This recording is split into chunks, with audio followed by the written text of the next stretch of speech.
The National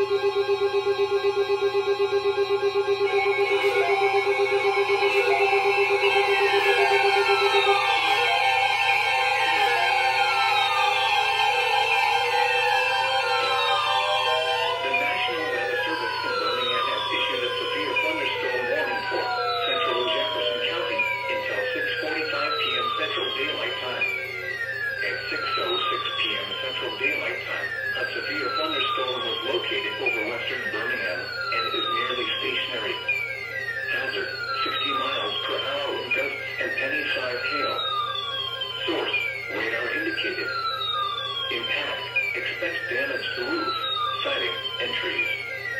Locations impacted include Birmingham, Hoover, Vestavia Hills, Bessemer, Homewood, Mountain Brook, Hueytown, Irondale, Fairfield, Pleasant Grove, Midfield, Adamsville, Brighton, Lipscomb, Sylvan Springs, Malga, Birmingham Fairgrounds, Birmingham Jefferson Civic Center, Edgewater, and Kingston.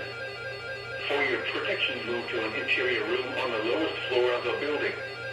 Repeating, a severe thunderstorm warning has been issued until 6:45 p.m. Central Daylight Time for the following county: Jefferson, Alabama,